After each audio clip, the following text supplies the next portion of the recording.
আর কোনো ডেটের খেলা চলবে না।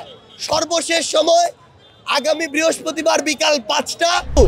আমাদের এই অন্তর্বর্তীকালীন সরকারের কাছে প্রত্যাশা অনেক রক্তের উপর দিয়ে, জীবনের উপর দিয়ে এই সরকার তাদের যে নির্দিষ্ট দায়িত্ব, সেই দায়িত্বর জায়গায় গিয়েছে। আমরা আমাদের জায়গা থেকে স্পষ্ট করে শুধু একটি কথাই বলি, আমাদের যারা ট্রেনি ভাইরা রয়েছেন, বোনেরা রয়েছেন, তাদের সাথে একাত্মতা ঘোষণা করে স্পষ্ট করে একটি কথাই বলি, আমরা তাদের এই দাবিটিকে যৌক্তিক মনে করছি এবং তাদেরকে অন্তত নবম গ্রেড সমমান সুযোগ সুবিধা সম্পন্ন যে সকল সুযোগ সুবিধা রয়েছে এবং ভাতা রয়েছে সেগুলো যেন অবশ্যই প্রোভাইড করা হয়।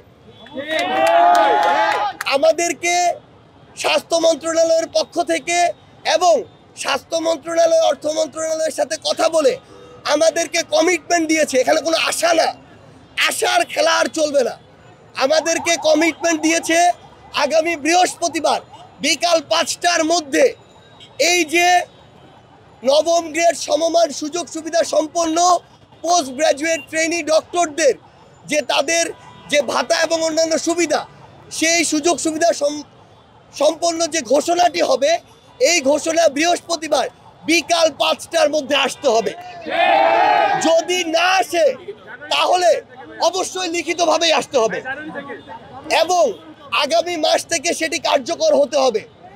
যদি সেটি না হয়, আমরা স্পষ্ট করে বলছি, আমাদের সাথে ডাক্তার যে ভাই বোনেরা রয়েছেন তারা আমাদের এই অভ্যুত্থানের সহযোদ্ধা, আমাদেরকে তাদের দিকটি দেখতে হবে। যদি এই বৃহস্পতিবার বিকাল 5টার মধ্যে এটি না হয় তাহলে আমরা কথা দিচ্ছি, আমরা তাদের সাথে একসাথে রাজপথে নামবো। আমরা শুধু একটি কথাই বলতে চাই, যে যৌক্তিক বিষয়গুলো রয়েছে এগুলোতে যেন আর কোনোভাবে হাইকোর্ট দেখানো না হয়।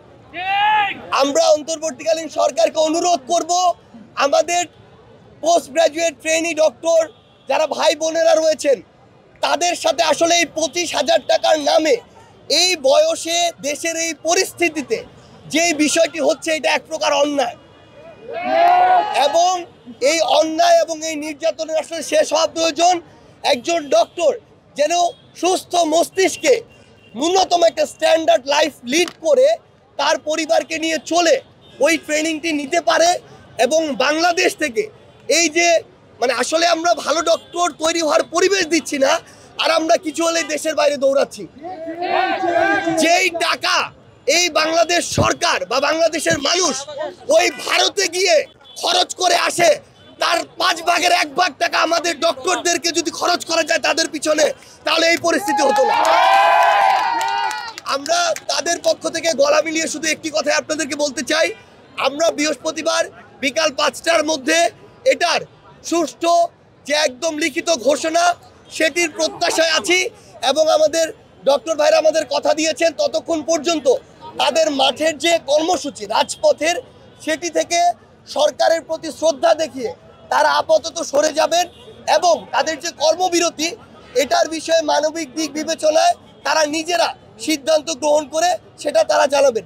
কিন্তু আমরা শুধু আমাদের জায়গা থেকে একটি কথাই বলতে চাই, আর কোনো ডেটের খেলা চলবে না। সর্বশেষ সময় আগামী বৃহস্পতিবার বিকাল 5টা। এরপরে হয় বিজয় মিছিলে দেখা হবে, না রাজপথে দেখা হবে।